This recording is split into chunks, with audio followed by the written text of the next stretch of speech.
Hello and welcome to another edition of After the Whistle. We here, Stevie here on time. He was here before us. Yes, sir. Eating my pizza. Todd's here, North Face and all. It's getting close to that time, even though it's been warm out the past couple of days, but not warm Pretty enough nice today, T. Yeah, it starts off cold and once like noon hits, that's when the heat comes in. But we got a lot of show today. There's a lot on this rundown. We're gonna talk about NBA seasons right around the corner, and then the Celtics counter the Bucks. Bucks trade for Dame. The Celtics trade for Jrue Holiday. I'm seeing a lot of like mixed feelings about this. People like the Celtics gave up too much and stuff like that, and I'm just like, you can't keep going into the same season with the same thing and try to expect a different result. They had to make a move. They had to make a change. They had to change their roster up because they just kept going into the season like the last 5-6 years going into the season like the same thing, and then you get close, you get a little bit of sign, and then But what do y'all think about this move? I don't really mind the move. I'm a fan of Jrue Holiday. I felt like he's one of the most underrated players in the league and still is. He's a better Marcus Smart. Their games are similar, but he's way more efficient, more effective. But yeah, his IQ's way better, obviously. But we have to see what he's gonna do in the playoffs because he's been consistent for most of his career, except the past few years when he's been having some rough playoff stints. So obviously, I feel like we're gonna make a deep run this season. Hopefully, we have a deep run the playoffs. But for us to have two of the better defenders across the league, that's to our benefit because our stars, they can cover people, but they have a lot on their plate on the offensive end. If you guys remember, when you broke the news to me, When you were we sitting surprised? here, when I was shocked, and then I asked about Jrue Holiday, and I was like, where'd he go? Yeah, I was like, no way. Yeah, first thing I said was Boston. Yeah. I think this is perfect fit for him. I agree with you a little bit, T. I do agree it's an upgrade offensively. Defensively, I don't think you can replace a Smart. I just don't think it can be replaced defensively. Offensively, it was definitely an upgrade. Jrue, he does play D, but I think, and also losing Williams, not necessarily Brogdon, but Williams, I think that's going to hurt us later in the playoffs, for a rim protector, unless we can pick somebody up. Yeah, I think the only thing with Williams, they wanted to keep him, but that was just like, we just seen it too many times. He gets hurt at the wrong time. Right. It's always like during the playoff push he gets hurt. I mean, the year before he got hurt, right into going into the finals. Last year he was hurt. So and then like just his time with the Celtics he was hurt. It was like a move that had to happen just because the availability wasn't there. This kind of reminds me kind of like the Bulls-ish because they had, they never really had good centers. And granted, they got Porzingis, who's an offensive threat, but defensively he's, here and there just because he's stretch 5, 4, you know what I mean? So I just feel like when you got perimeter defenders who are elite, then your wing defenders are semi-elite. Yeah. It takes less pressure off the big. So they're going to miss Robinson for certain reasons, but I think they kind of make up for that in certain areas as well. I think the biggest question is going to be the locker room missing those key pieces because Smart was a key piece in the locker room and Williams was a key piece for Tatum as far as, my research. They were very close friends, you know what I mean? And they're still going to remain friends. But I think the main question is, how is this going to affect the locker room? It's time for it's Tatum and Brown. There's basically telling them this is you guys' show now, so they have to be the leaders. And plus, you still got Al Horford. He's still. True. He's still a veteran presence and all of that, but Tatum and Brown, they have to, they just have to voice their opinion a little bit more, just a little bit, not too much. They don't have to change too much. As a professional athlete, you also have to be somewhat kind of cold in certain aspects of things. Like your boy gets traded, all right, it sucks, but all right, move on because I got bills to pay. Yeah, the funny thing is, right? FaceTime each other and stuff like that. So the funny thing is, he said that about Brogdon. But when Tatum was talking about Williams, it was a whole different ball game. Yeah, of course. You never want to be separated from your teammates who become friends because everybody's a coworker to a certain extent, but then you have those certain bonds with certain players, and then they might live down the street from each other or next door and things like that. So kids play together, things like that. So it's you're still gonna be kind of cold at the end of the day. They won't wish you your whole career. They didn't get you here, so like it sucks. But I see you. Yeah, Otherwise, good move right before the season started. Good way to start off camp and stuff. So we'll see what happens. We'll have more with the Celtics later on in this show, but. We go into the Patriots. I don't know if it was rock bottom, but it was pretty bad on Sunday. Goodness. It was pretty close to rock bottom. It was the worst loss in Belichick's career. So insult to injury, bottom. they lost 2 of their guys. Me being a wrestler guy, I was gonna say it's more like Top a Stone guys. Cold Stunner since it's coming out of Texas. yeah, legit. They lost 2. Judon, Judon's out for a while. The rookie Christian Gonzalez, he was having a good rookie year. I think he's done for this season. They bring J.C. Jackson back. Mac Jones getting benched. The offense just looked bad. It looked bad. He didn't get benched soon enough. So, unfortunately, I don't really consider that being benched. They just sat him down. Like, we hoopers. Us getting benched is like, you don't play. Right. Like, I agree. You're supposed to stop. Like, you don't play at all. Same thing. Right. So, now I was watching this game. Too long. It was like a boxing match that you let on go for direct. Just let it go on for too long without stopping it. I got some family members who are Cowboys fans, and this is nothing to cheer about. When I was watching this game, I was like, the Cowboys are doing what they're supposed to do. Beating bad and this teams. is the first time the Cowboys actually did what they were actually supposed to do. Yeah. So, it sucks that it happened to us. Right. But, did you see the press conference after Mac Jones?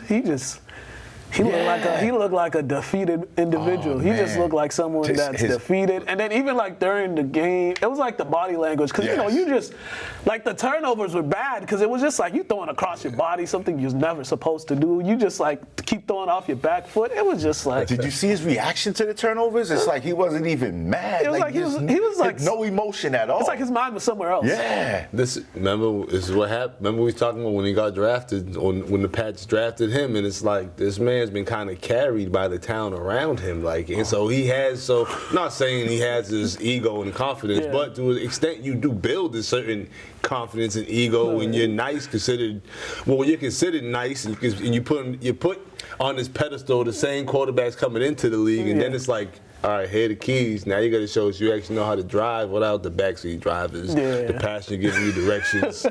You know what I mean? I gave him the benefit of the doubt, man. Like last year, I gave him the benefit of the doubt, with no coordinator. Now that we have a proven coordinator, and he's worse. We've got a body of work. Yeah. We've got a body of work. Worse. We got a body of work. And two, I think what's killing his self-esteem, which I hope it's not, just because it's one game.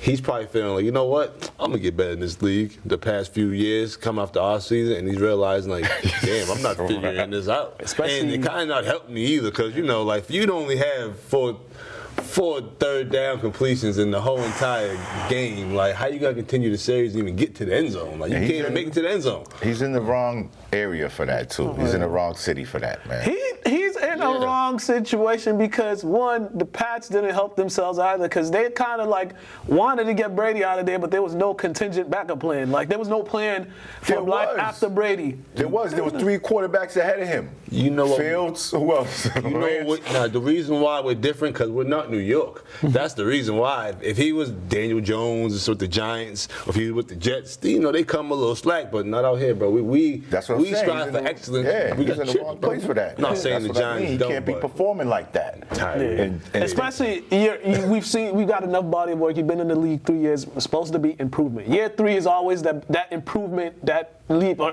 to show, are you that guy that can lead a franchise? I'm ready to look at the practice quarterback, the black dude. Shoot, we also got to look at our running game as well, though. Let's be serious, though. Look at everything.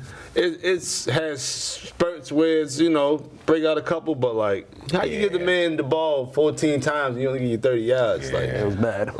We got to figure something out, and they got to protect back a little better.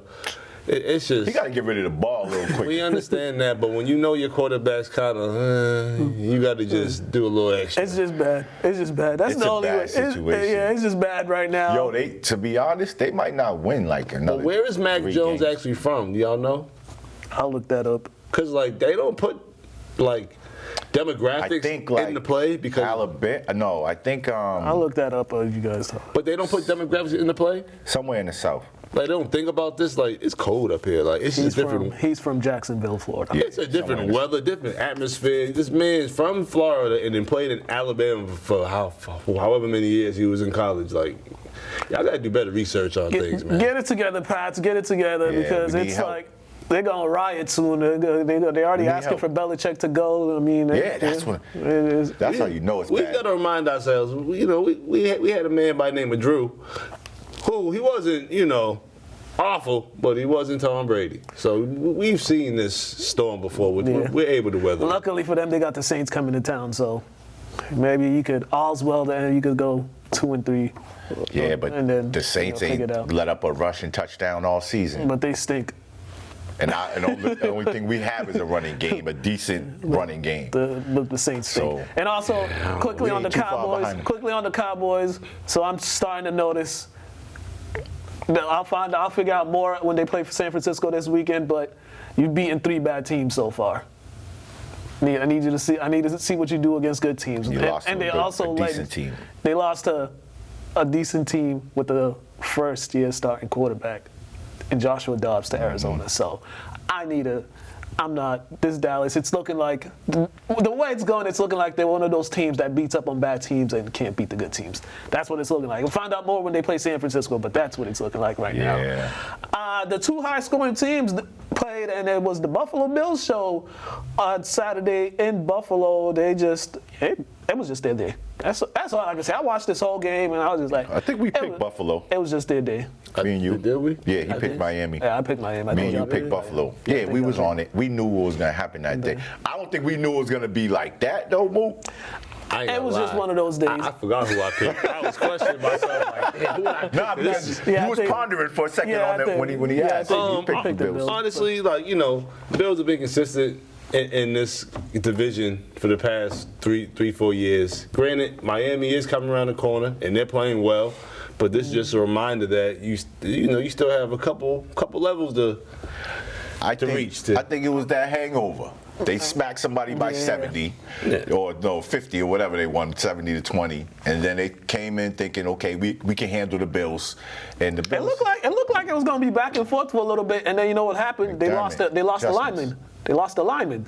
The Dolphins lost the lineman, so that was really big right there because they started getting pressure on Tua. Yeah, Tua got sacked 4 times this game, which he didn't really get sacked that much all season. Correct? No, he didn't. I don't even think he got sacked last game. It was inevitable. It's football. He's gonna get sacked. Then the Buffalo's defense is top defense in the league. They still can't stop the run. But as you both said, like, it was their day, the Bills' day, because Allen going 21 for 25, no interceptions, almost having 13 yards per pass. Like, he looks sharp. Yeah, that's like Super Bowl contending type stuff. Which, granted, I don't like when people try to compete with both teams right now, saying, "Oh, everybody's saying Miami's the best, but we're showing you're the best." It's like, bro, you still have to play Miami and Miami. Yeah, and it might be a different story. It's not fun living out in Buffalo, New York. So when you get Miami, you might get hypnotized by the guys. Yeah. You know how it is. Denver. That's what happened in Denver. So it's like, I feel like it's too early. I feel like later in the season, if they beat Miami and Miami, then you can run your mouth because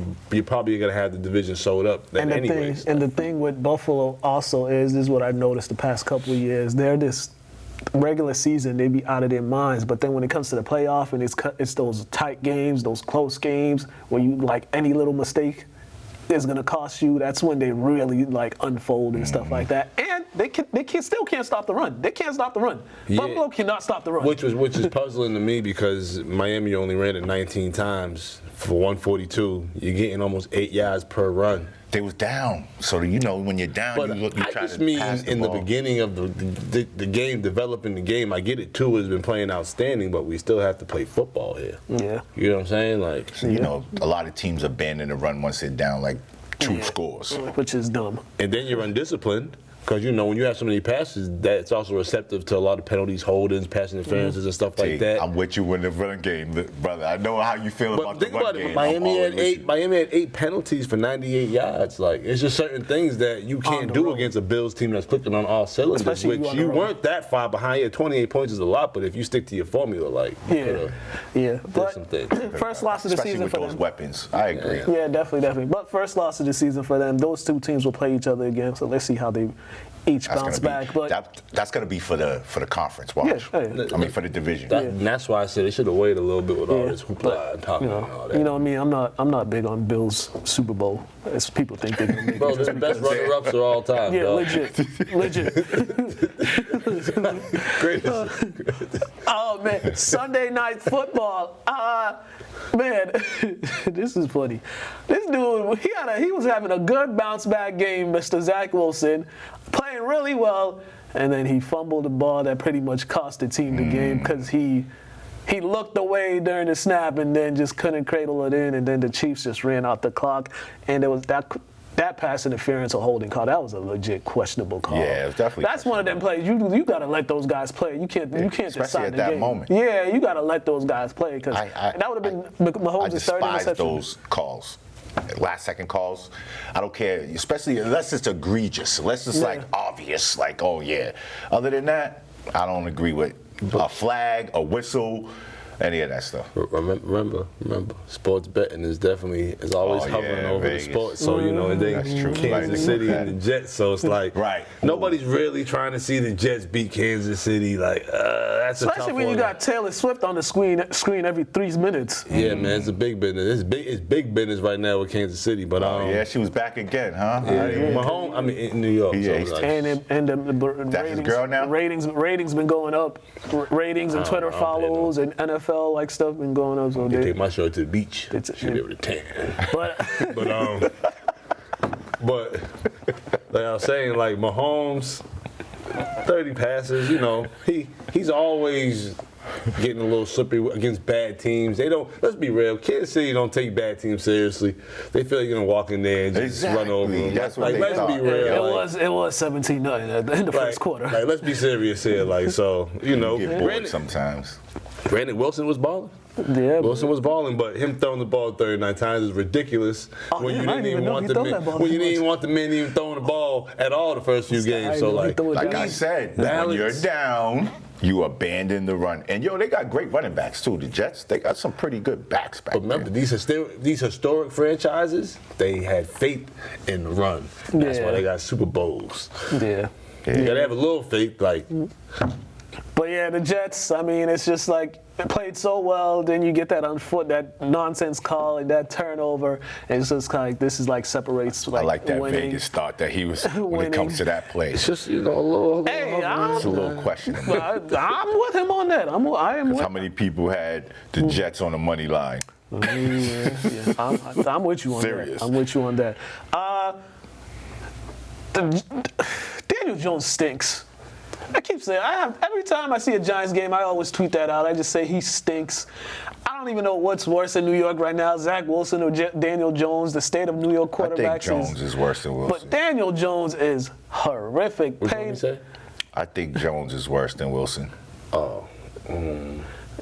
It's bad over there. It's bad in New York, bro. Nah, Jones is bad. Yeah, I like Wilson. I feel like you get Wilson and the Giants. Right, They be it's bad, a different team. but not as bad. You only like Wilson because he's knocking down Cougars.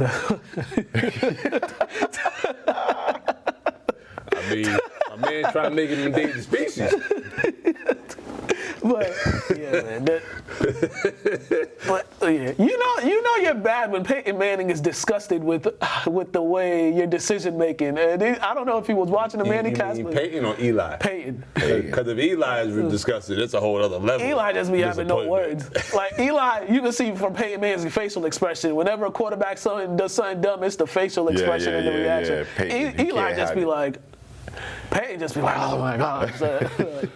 I mean, the man was sacked 11 times. The man scared for his life out there.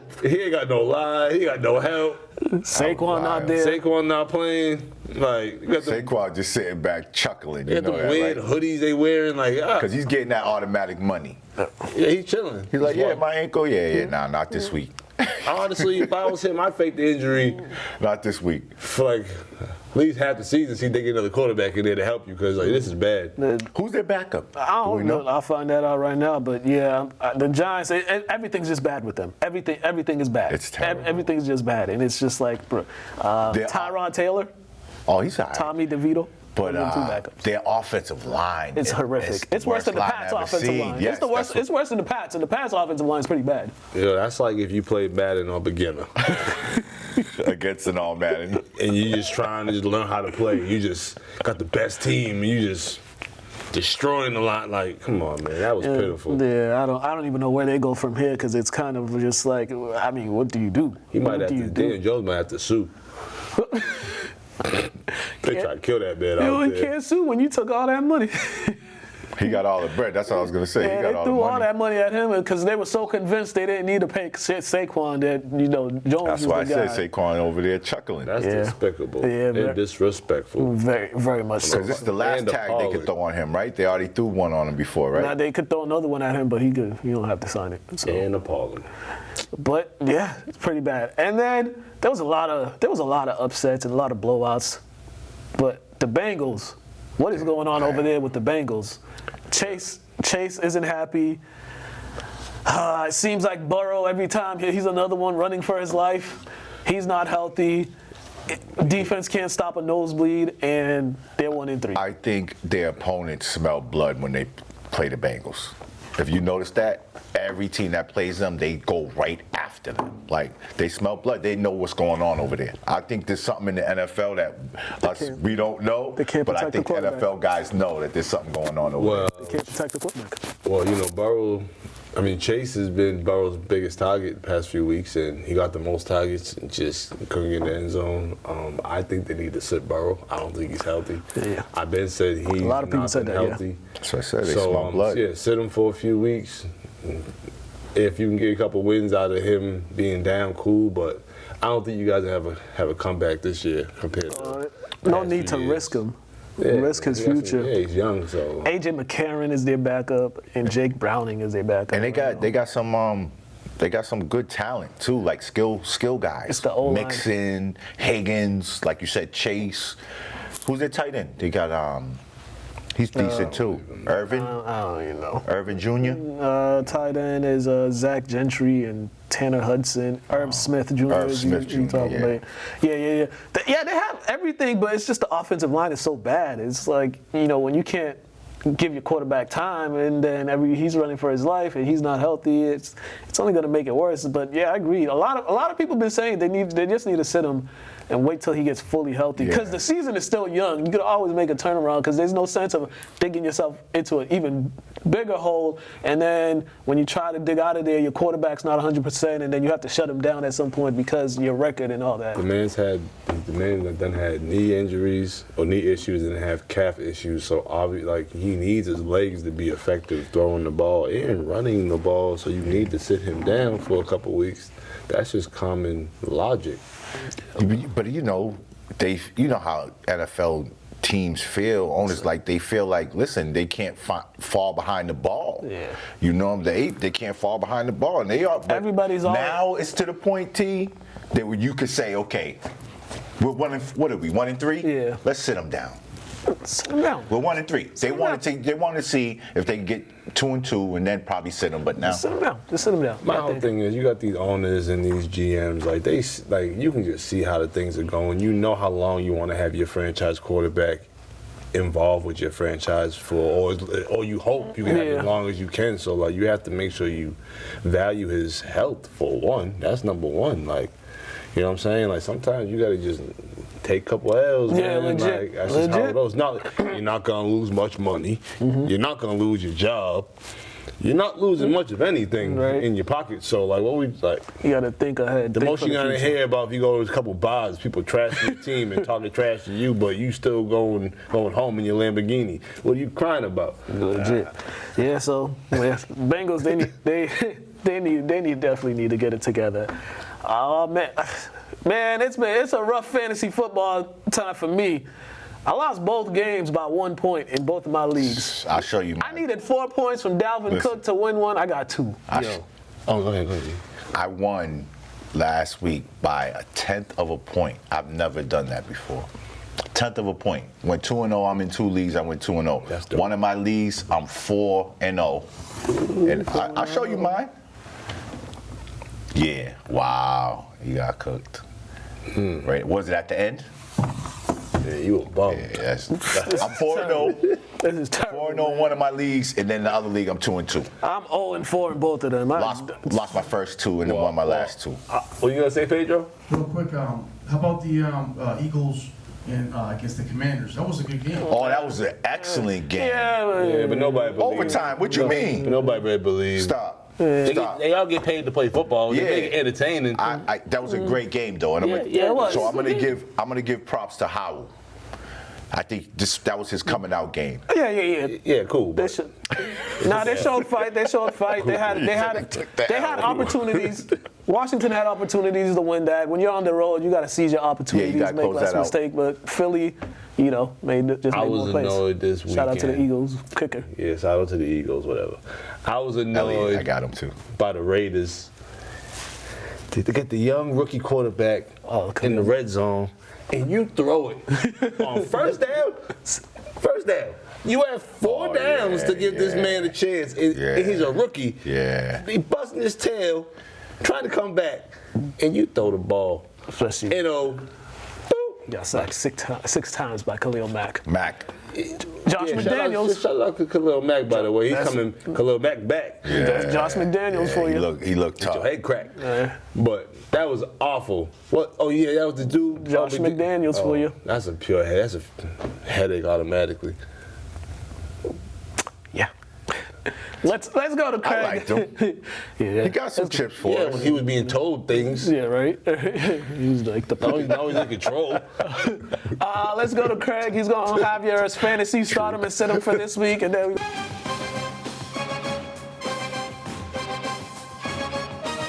Welcome back. What up, everybody, and welcome to No Huddle here on After the Whistle. It's your boy Craig for your fantasy advice of the week, and I am gonna run through it so fast. Let's start off with the Washington versus Chicago game. You got to stop Brian Robinson. Homeboy is running angry, and Chicago's defense is terrible. Their secondary is also awful, so look for this to be Jahan Dotson's breakout week for him to score a touchdown and get some yards. And if you don't have them, if they're on the waiver wire, snatch up Washington's defense, because Justin Fields is magnetic to sacks. He just gets them. He gets taken down, and he loves throwing interceptions. Washington D all day. Tennessee versus Indianapolis, Michael Pittman. Tennessee has the worst secondary, or at least one of the worst secondaries in the league. Michael Pittman is going to be getting it all day. And I was trying to think of homeboy's name, but not Alec Pierce, but the other wide receiver, the rookie wide receiver. Look for him to also have a good game. If Jonathan Taylor comes back, I would sit him for this week because Tennessee has the best run defense in the NFL.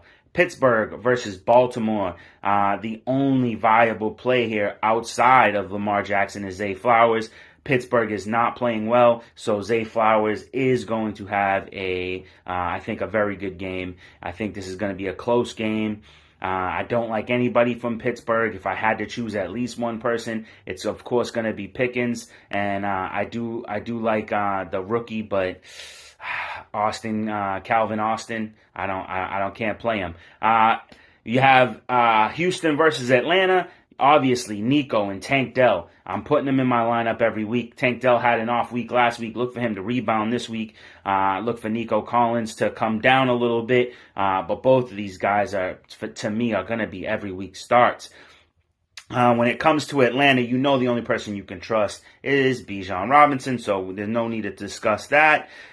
Detroit versus Carolina. You have your must-starts in David Montgomery and Amon St. Brown, but this week is Detroit's week. They're going to pounce on Carolina. They're going to be getting to the quarterback. They're going to be getting interceptions. Detroit's defense is a problem. Put them up against Carolina. The only startable player in Carolina is Adam Thielen or Miles Sanders if you're desperate. Next, you have Miami versus the Giants. Achan is become the lead back in this backfield. Am I as in love with him as everybody else? No. There are too many running backs in this backfield. It's going to be one week, one the next week. But Achane has the hot hand. Look for him to keep rolling. Wan'Dale Robinson is back. He had some catches in this last game. No matter how bad Daniel Jones looked, Wan'Dale looked like the best receiver on that team. And Miami does not have a very viable defense. So look for Wan'Dale Robinson to have a good game versus Miami. Then you have the Jets versus Denver, another toilet bowl game for Denver. Look for Garrett Wilson to have his best game of the season. Look for Breece Hall to have his best game of the season. And if you are desperate, if you're in a two-quarterback league or a super flex league, or if you just don't trust your quarterbacks based on bye weeks or matchups, this could be the 1 week it's viable to start Zach Wilson. Take advantage of it while you can. And Jets defense. Next, you have the Kansas City Chiefs game versus Minnesota. Minnesota's secondary might actually be the worst in the league. So look for Rashid Rice to have a game. Look for Sky Moore to have his second game of the season and probably one of his few to only games of the season. Last but not least, I have Christian Watson in Green Bay Packers versus the Las Vegas Raiders. Obviously, you know,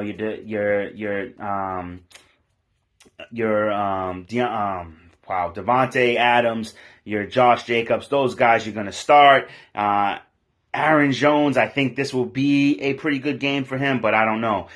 Guys I would trade for right now is Dameon Pierce.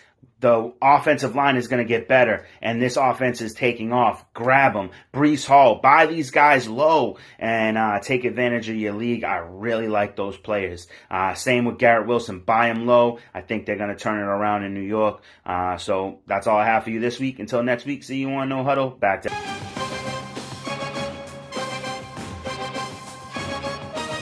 after the whistle. All right, and we are back. I mean, I'm sure you've done that as a coach too. Oh, yeah. Oh, yeah. What are you doing? Get him out of there. All right, next up, we got a +1 interview with my guy, Josue Pavon, Celtics writer. We talked about the trade. We talked about the upcoming season. And then we also talked about delusional Philly fans and delusional Heat and Bucks fans, like, especially the Philly fans. We had to address them in this interview because they are confused. Check this out. We will come back.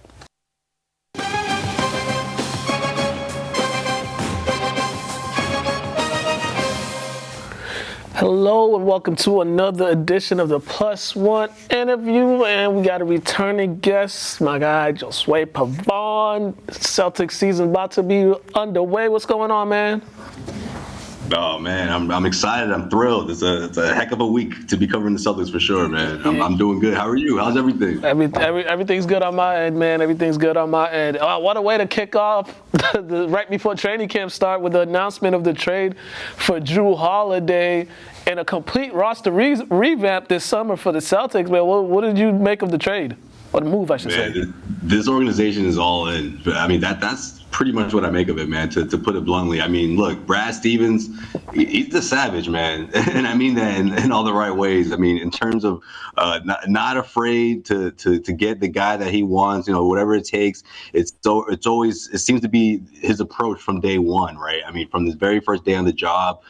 He brings in Al Horford, you know, later down the road, he brings in Derek White. And I mean, this all cost him future first round picks, right? So clearly he's not afraid to put those on the table, which is something that Danny Ainge was sometimes reluctant to do depending on who was coming in return. But for Brad Stevens, you can tell is he has a criteria or he has a makeup of a particular player. And if you fit that mold, he's going to do what it takes to get his guy. And Jrue Holiday was no different, right? I mean, to get good things, you got to spend a lot, right? It's pretty much what he said at Media Day. And that was Robert Williams, you know, a guy who was in the finals 2 years ago, still young, still has a ceiling above him to reach, still has that potential. And you look at the way that things went down throughout the summer, man, this was the first time we've seen Robert this healthy, right? This is the very first time. He's always been on ice during the offseason. And I think it's positioned him to have the best season of his career. And Brad Stevens saw that in a way of collecting his guy, of getting his guy, right? Putting assets together along with Robert Williams. You don't get this deal done without Rob, right? That was the difference between every other team's offers, right? All the other teams, whether it's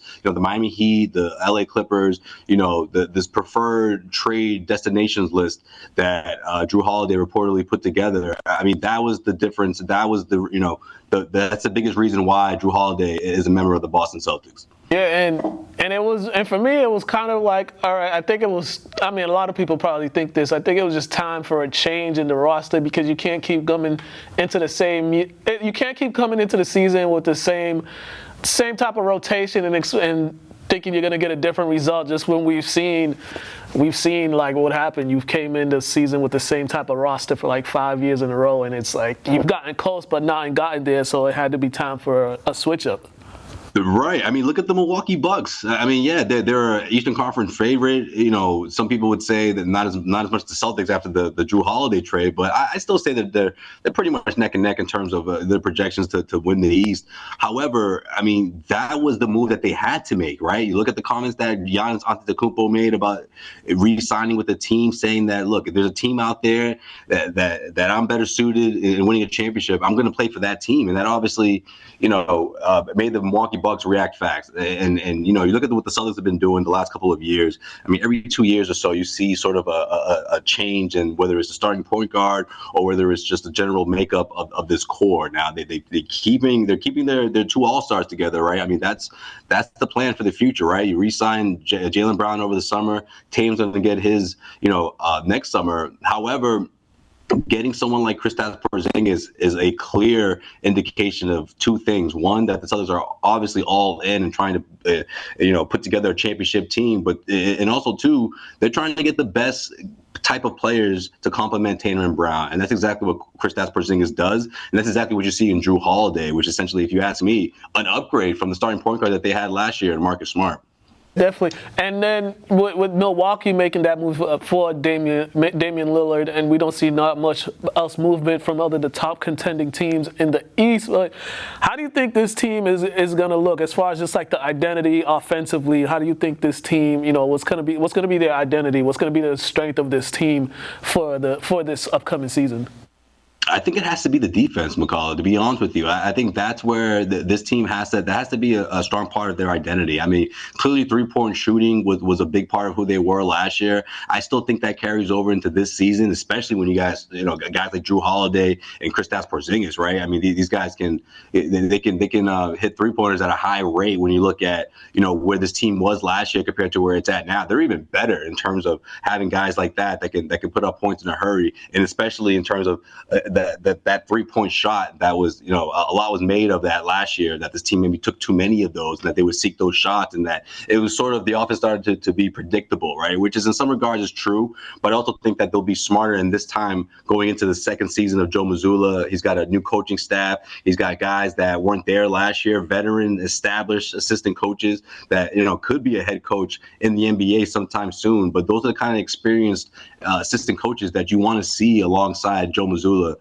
helping him navigate through his second season. And, this is a completely different setup when you think about what happened last year in the condition that he became the head coach after, the Celtics suspended Ime Udoka. So, this is, obviously a completely different situation. He seems a lot more, very not as confrontational, if you will, with the media lately. The first week, it's been nothing but smiles, and I think he's very confident and very excited about the upcoming season, considering all the changes and the modifications that were made to put this team in his best position to win a championship.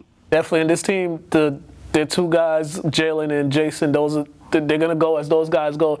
Specifically for Jalen coming into this season, he went into the offseason. A lot of scrutiny came his way in the offseason, got criticized a lot. But he signed that big contract, but the last thing we remember from him is just him having not the best performance that he could have in a Game 7. I mean, what do you think his mindset, or what did you see, what did he say about his mindset coming into this season during media day? Well, he talked a lot about becoming a better defender, something that he thinks that he can do a better job in terms of being that type of defender that the Celtics can rely on, night in and night out. We've certainly seen flashes of that, and that's something that I love to hear from Jaylen Brown, because not only did he mention this, during his extension signing, but he also mentions it now during media day. So I think it's something that he really wants to put forth this upcoming season, and that would essentially mean, at least if you ask me, defending opposing teams' best players, right? That wing position, which is going to be really important for the Celtics moving forward. I think Jaylen can be that guy. I think he will improve on that end, and also as a leader, holding guys accountable and making sure that everyone's on the exact same page. Jason Tatum, saying a lot of the same thing, during his availability, at media day, the time he spent with Paul Pierce, he believes is relevant in terms of how that team in 2008 was able to come together and just be a closer team than other past Celtics teams, or the ones that came before, the years that KG had before coming to Boston, and Ray Allen had, before coming to Boston. And he thinks that's really important for this upcoming season. That's exactly what Jason Tatum wants to do and wants to implement with, especially the new guys who weren't here last year, and also in addition to the guys that were who were around last year and know how things went down. So yeah, I mean, look, Jaylen being a better defender and just harping on that, I think it's huge. You look what this team was last year. In the fourth quarter, they blew a lot of leads, very unsteady in terms of those last few minutes where teams would get on a roll and the Celtics were sort of second guessing themselves, or they would panic and start, chucking up 3-pointers. I think this team has to be one of the better, if not the best defensive team in the NBA if they plan to make it to the NBA Finals and win it all. And that has to be the strong part of their identity. Who is, with the loss of Robert Williams, was it Luke Cornett? Is it Luke Cornett? I mean, he's part of it. You want to see what the other guys have as well. I mean, the new guys, guys are trying to prove themselves, but he's part of the puzzle for sure. I mean, the second unit, it'll be interesting to see how they address that center position, because it gets very thin after the starters. Yeah, and what do you think is the ceiling for this team? How far do you think they can go? If there's no injuries, if they stay relatively healthy, especially during the latter part of the season, going into the postseason. If they're healthy in the postseason, how do you think this team? How far do you think this team can go? I think they can win it all. I really do. I think this is the team where you. This is the first time where you have that genuine feel of a championship makeup, the roster at least, right? I mean, you see what these guys can do. Again, Drew Holiday, Kristaps Porzingis, the way they can complement Tatum and Brown. But it really does come down to those two, right? And they've improved year after year. I think you could say the same thing about both of these guys, and I don't think this year will be any different. Especially someone like Jason Tatum, if he's in the MVP conversation, which I think he will be. I do predict that this season will be that year. Then it's really going to boil down to which teams can stop them at the end, right? The Denver Nuggets are still in the conversation for sure. We have to see what the Milwaukee Bucks look like.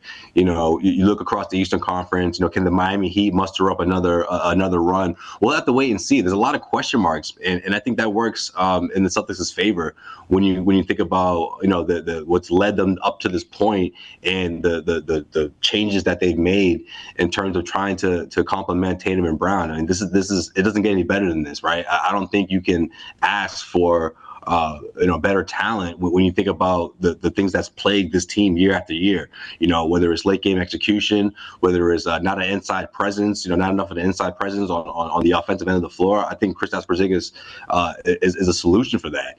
I also think that Drew Holiday is someone that can sort of calm things down on the offense as a facilitator. He averaged over 7 assists last season. The Celtics haven't had a playmaker like that since Rajon Rondo. So I think all of that is relative when you think about adding guys who have been around the league long enough to know what it takes, or at least to be eager for this opportunity. And I think both of those guys fit the bill. Whether you're talking about someone like Drew Holiday, who was a champion in 2021 with the Milwaukee Bucks, or someone like Kristaps Porzingis, who's sort of been that fringe all-star, just waiting to prove himself that he could be a perennial all-star one day. And I think this is that opportunity. He's coming off one of his better seasons with the Washington Wizards, and though he's never been in this type of winning situation, I think this is ideal for him to thrive in when you're asking him to be your third or fourth best player on the team.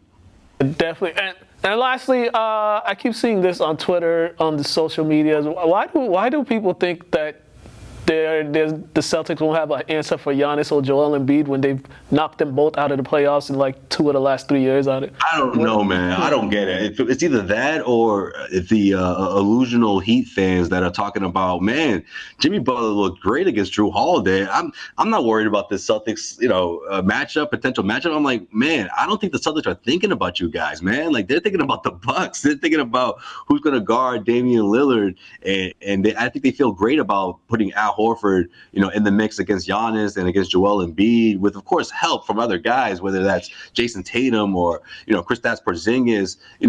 That wing, guys from the wing are going to have to obviously help out as well alongside Porzingis and Al Horford. But it's funny how soon they forget, Mukala, right? I mean, they forget what happened, against the Celtics against the Bucks in 2022. But I guess Al's going to have to go out there and remind them. Knock the Sixers out this year in 7 games? In the Sixers, right? Yeah, you're right, actually. Yeah, you mentioned the Sixers, too. Sixers fans are mouthing off. And I'm like, man, you guys have a whole James Harden problem right now. I figured they would wait until that's resolved before they start yapping. Whether he takes his trade demand back or whether he they find out what's going to happen with him in terms of what kind of pieces they get back. Wait till that resolves, and then you'll hear them even more so, right? They'll start talking even more so, talking about, oh, man, well, we got this, that, and the other. Or they'll say, Harden is back, everything is good, look out, Boston. I mean, well, look, this is why I love the NBA, man. You can't make this stuff up. These plot twists. Every single season there's one. And it's always something that no one saw coming. I mean, between Damian Lillard and Drew Holiday being traded a second time to Boston, I mean, that's something being rerouted to the team that's going to be your biggest threat to get back to the NBA Finals. I mean, you can't make this stuff up. And also, the MVP of the league was disappeared for Game 6 and 7. Like, we still forgetting all that. Anyway. Wow. How soon they forget, man. How soon that was a crazy series, too. Oh, my gosh. He got to get some practice, so we got to let him go, but let them know where they can find your writing, the podcast, all that good stuff. I know you guys are back with more content now that the season is pretty much here. Let them know where they can find everything. Oh, yeah, absolutely, man. We got the Garden Reports on YouTube, CLNS Media. We also have the Celtics postgame show, which we do at the end of every single game throughout the season, playoffs, etc. And the Cedric Maxwell podcast, my co-host Cedric Maxwell, Celtics legend Max. Man, we got a lot of fun stuff coming up, man, especially in terms of guests and plenty of content with the season kicking off. So subscribe, hit us up on iTunes or wherever you get your iPods. I mean your iPods. Man, I'm sounding old school right now. iTunes and iPods. Podcasts, Apple Podcasts, or wherever you listen to your podcast, man, we're there. Check us out, iHeartMedia, all that good stuff. All right, my guy. Always great talking to you, man. Good luck covering the team this season, man. I'll see you soon. Absolutely, Mukala, man. We'll do this again soon for sure. All right, have a good one. That was Josue Pavon. You guys been watching Plus One Interview. We'll check you guys another time.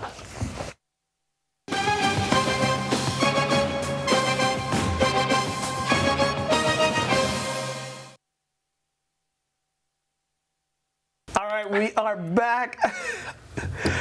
Next up, we had a high school football recap with Joey Barrett.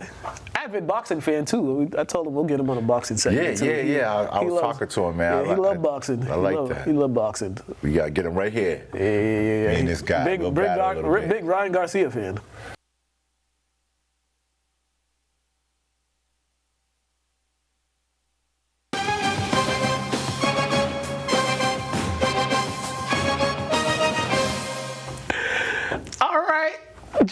Joey is here. We're back at it. We're going to recap week 4. We got to recap. Let's start Thursday night. Lynn Classical went up to Medford, and it was over in the first quarter. And I think the things John Naskey and Brian Vaughn Jr. are doing on the field right now is kind of something to talk about, because those two are lighting it up right now. Yeah. You and I were just talking, behind the scenes, and we were saying if there was a Lynn MVP, Naskey and Vaughn, they're in the conversation. Yeah. And I think Classical last week in week 4, it's kind of like a tune-up in boxing. They didn't it wasn't the hardest of matchups, but they were supposed to go in and win, and they did exactly what they did. They showed off their skills and their versatility, and the Rams got it done. And that's what you have to do when you play in a team that you feel you're better than. You just don't got to give them any hopes that they're going to win this game. And Classical let that be known in the first quarter, and then this is how I knew they let it be known. After they scored their second touchdown, they kicked the onside kick and recovered, and marched right down the field 2 plays later and scored again. Yeah. So it was just like, they took their foot off the gas a little bit. Coach Vaughn talked about that just because they had that big lead, so they took a foot off the gas. But overall, he liked how offensively and defensively how they were focused in that first quarter and built that big lead. And yeah, these guys, they're not letting that Peabody loss really affect them. They've grown from that Peabody game a lot. Yeah. So. And John, I actually gave him Athlete of the Week. I thought that's 2 weeks in a row as a Classical player, right? Yeah. It was Brian, and now it's John. But for good reason. It's a dynamic duo, and something I love. His 3 touchdowns are very different. Yeah. One was kind of doing it in a breadbasket.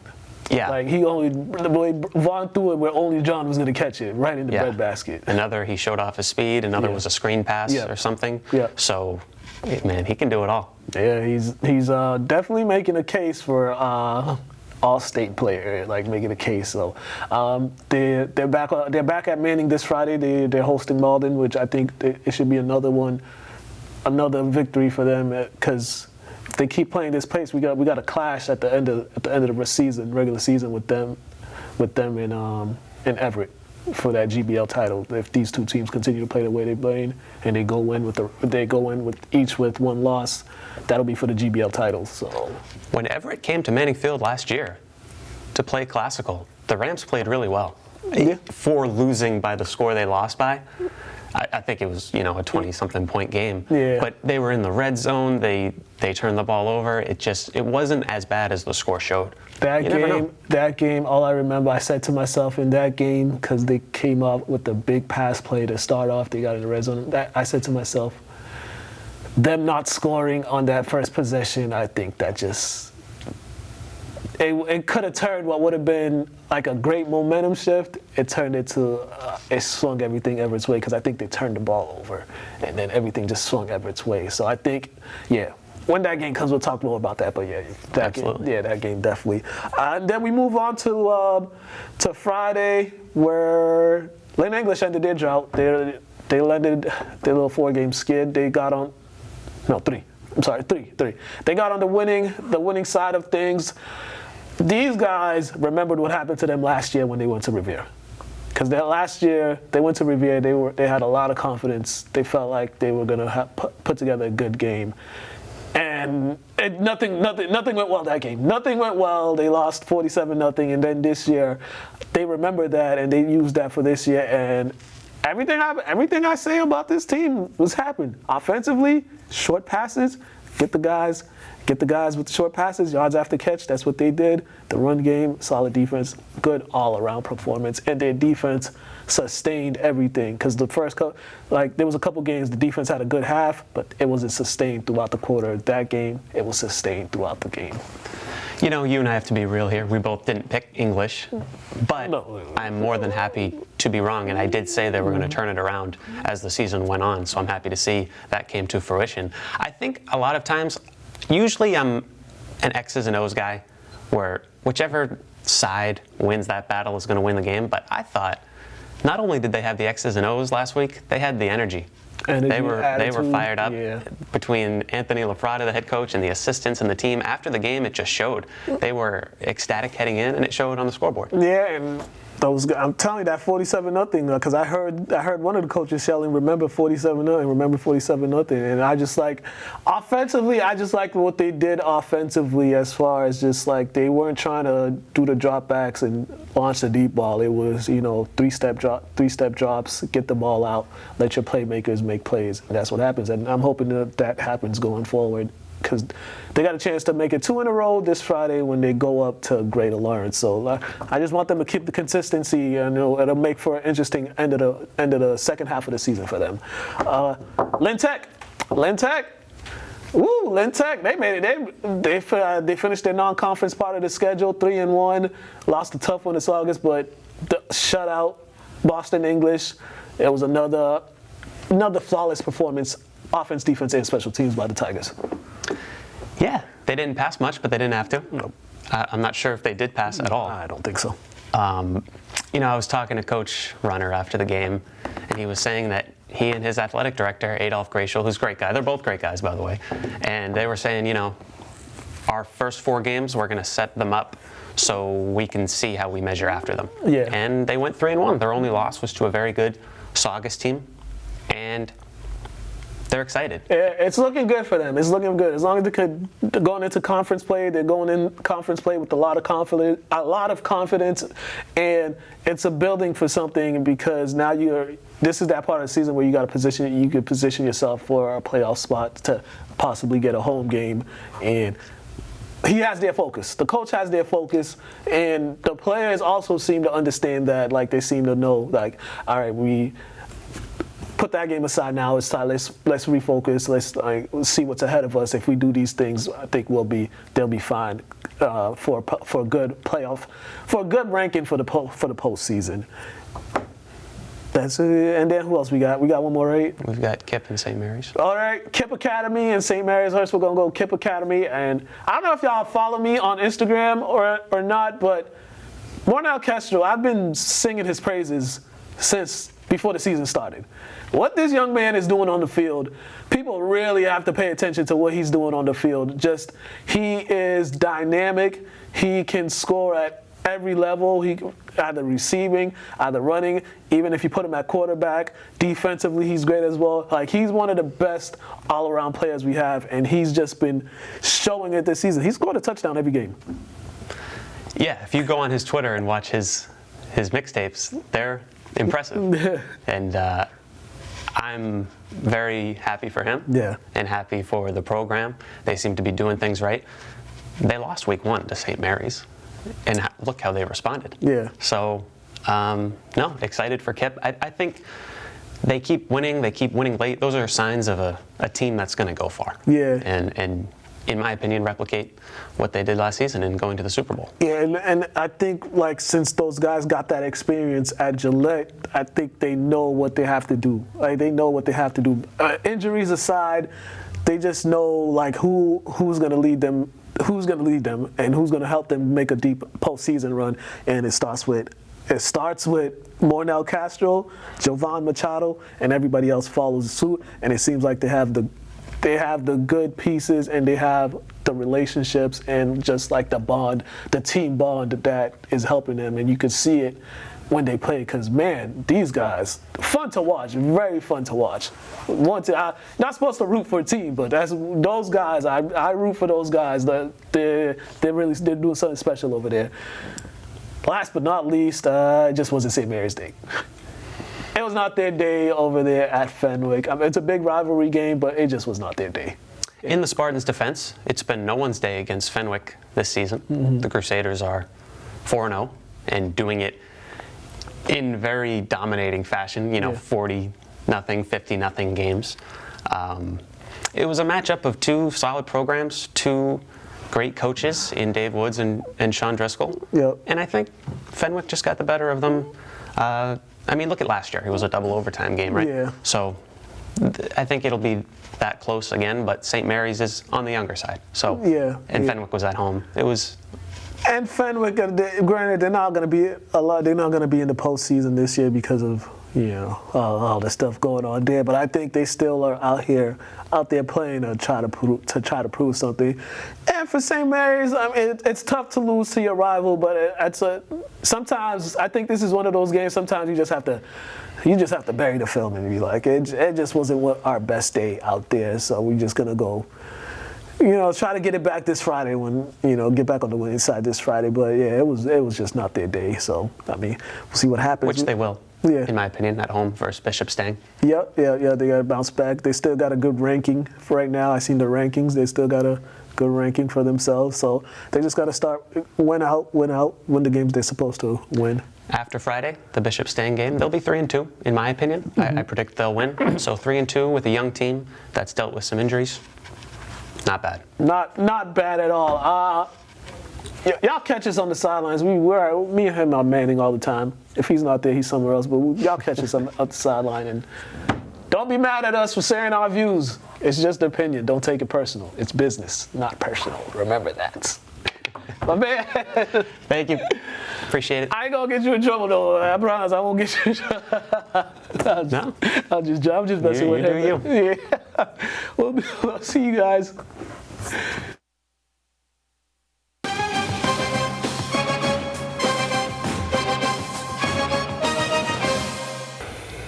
He looks like a Ryan Garcia fan. Yeah, Joe. Watch a lot of YouTube. Oh, man. All right, we are back. Okay, we got a new segment. We introducing. We're going to, a game of the week. We're going to have Bill Newell. He runs MS1 Sports. He runs that page. I always see him at the games. I'm like, you know what? Let's get you on. You're going to talk about a game. Just pick one game. Talk about it. Players to watch. Why it's your game of the week. So check this out. You know, we added different stuff to the show each week. Nah. We filming it later. Okay.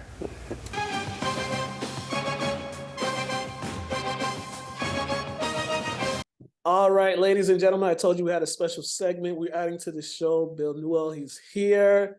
MS1 Sports, is that correct? Is that that's the page? MSONewsports.com. MSONewsports.com. One S in the middle, but either way, if you put news with an S and sports with another S, you still get there. All right, I brought him on so he could have a different dimension to talk about some.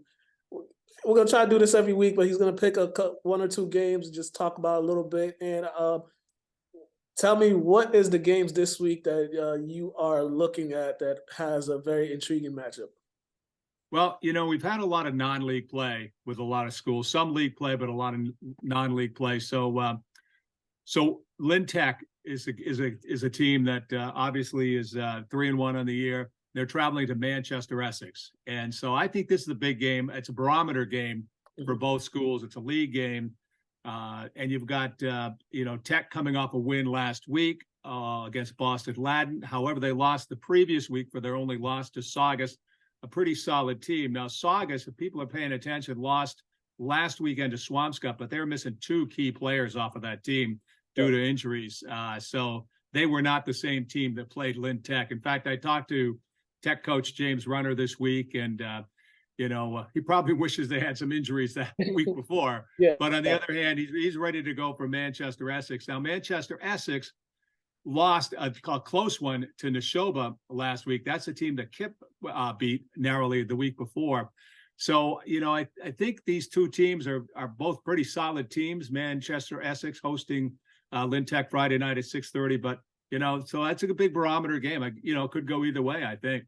Yeah, definitely. And with Tech, they've played so well these first four games. And Manchester Essex, they always play tough. They're always well coached. They always put out a good product out there. And with this, it's just two different styles. With the Tech, with the pounding game, Manchester Essex does a lot of the spread, get the ball out with the passing game. So I think it's definitely an intriguing matchup. And the way Tech is going in this with a lot of confidence. So yeah, I definitely think this one is definitely going to be one of those games that might come down to the wire. Yeah, I think, a lot of times on a Friday night, you look at the schedule and you say, okay, this team's probably going to win, this team probably going to lose. This is one I wouldn't know, to be quite honest with you, So, I think both of these teams, it would be a big win for either one of these teams. And when I say big win, it's, it's game 5. But I think it's an important win for either one of these schools. Yeah, definitely, and definitely good for Tech for their position. They got a good ranking. They're ranked really well right now as far as like the MIA rankings. So this will only help them if they come out with a victory. And what is your second game of the that you're looking for? Well, I guess the second game, this is the game that I'm going to be at, is I have not seen St. John's Prep play this year. You have, I know that, and they're playing host to St. John's of Shrewsbury. So this is a Catholic Conference matchup. St. John's went down and beat LaSalle Academy, whooped them 40-something to nothing last week. I was there.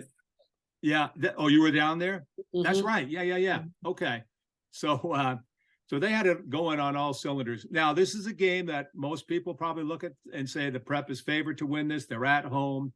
But yet, on the other hand, this is the team, St. John's of Shrewsbury, that handed the Prep their last home loss, albeit 2 years ago. So, at 3-1, they're coming in here and, they're competitive. So I think, again, another kind of a barometer game. The Prep doesn't want to get tripped up at all on Friday night with St. John's of Shrewsbury. So it's one of those games where they're probably going to get tested as hard as they have all year, and they got to put it together. And, and they have been, Definitely. And speaking with Coach Pierre, he believes his team is mentally focused for this their conference play. He believes these first 4 games, they learned a lot. They've picked up on the messages he's been sending, and that running game is really something else. They really are old school in running the ball, and they will run the same play 4 or 5 times in a row until you prove to them you can stop it. If you can't stop it, they're going to continue to run the same play. And I've seen it twice so far this season, and when it's working, it's really working, and nobody has yet to stop them.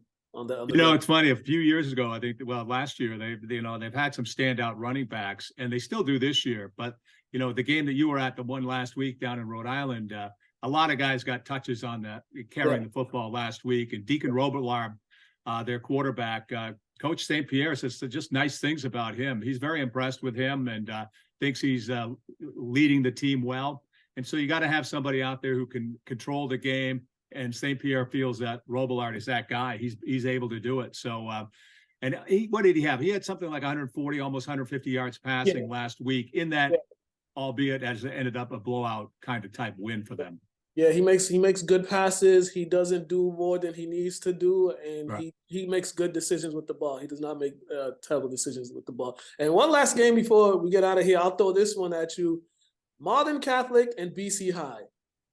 This game this Friday is going to be a very intriguing game. Malden Catholic is riding a 2-game winning streak right now. Offensively and defensively, they're playing really well. Jaden Williams, their running back, he's had 2 back-to-back really good games on the ground. And then BC High, they've kind of been the under the radar team. They've kind of taken everyone by surprise with how well they've been playing this year.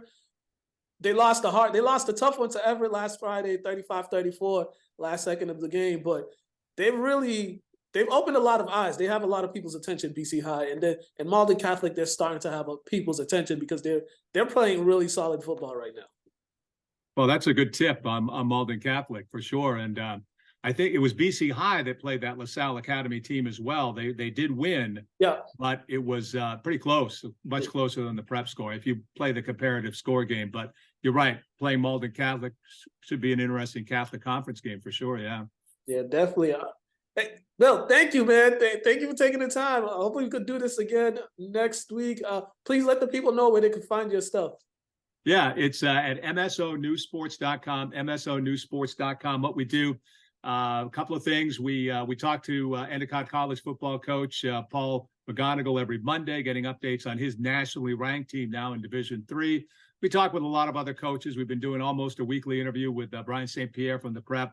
This week, we have a feature up with Lynn Tech football. We put it up this past week, but you can go back and search on our website for different things. But we obviously cover the Lynn teams. We talked to Lynn English coach Anthony LaFrada this week. But, you're all over the place. Where are you going to be this week? I mean, what stops are you going to make this week? Tomorrow I'll be in North Andover for Methuen versus North Andover. Friday I'll be at Manning for the doubleheader, St. Mary's, Bishop Stanglin, Classical Malden, and then Saturday Bill Rooker, Tewksbury. There you go, man. There you go. You're expanding. Sounds great. Yeah. Thanks for having me. Yeah. No problem. The coaches want their players to get spotlight, so I'm trying to just give them a little spotlight. You're doing it. You're doing a great job. Thank you. Thank you. You have a good one.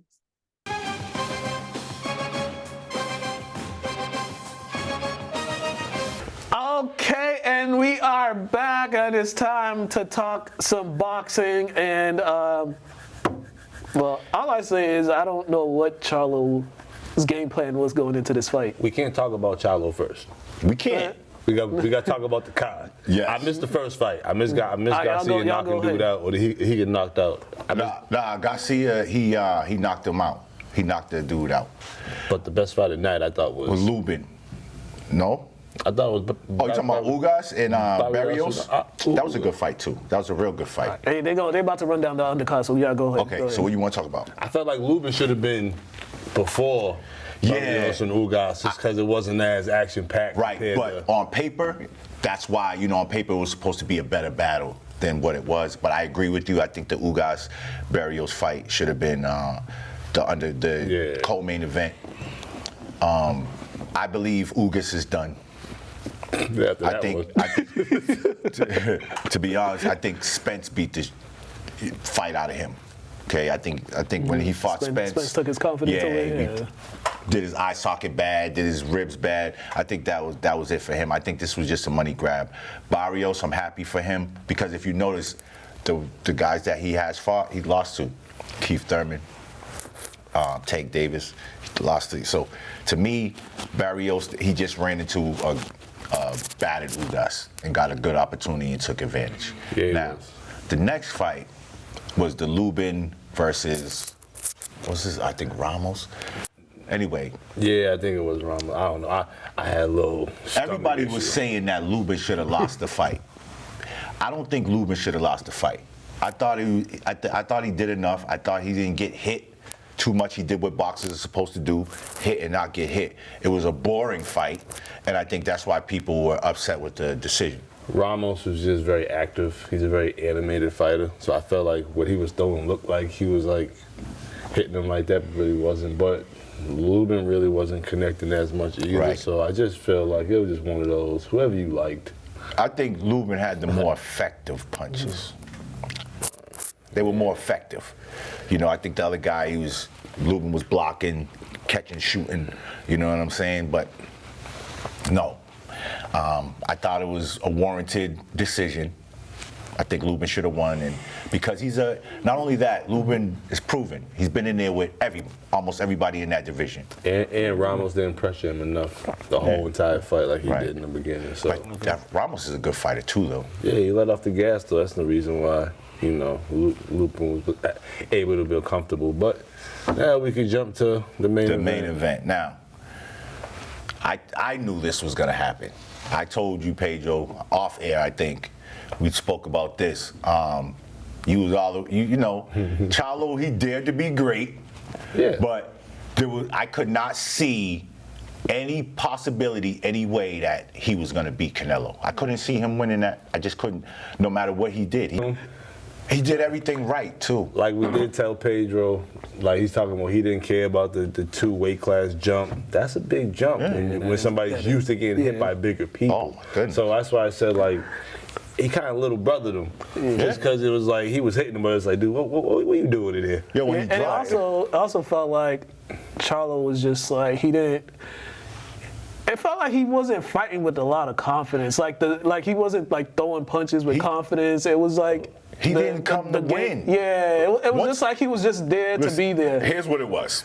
Initially, he came to win because he's a fighter. He's a warrior. I'm gonna tell you what I saw too. All right. He felt that first punch, and it's like Mike Tyson says, everybody got a plan until you get punched in the face. And he got punched in the face, and he felt that power, and he didn't want any of that smoke. That's why he was tentative. He didn't want any of that smoke. I'm looking at his punches. He didn't throw many real combinations.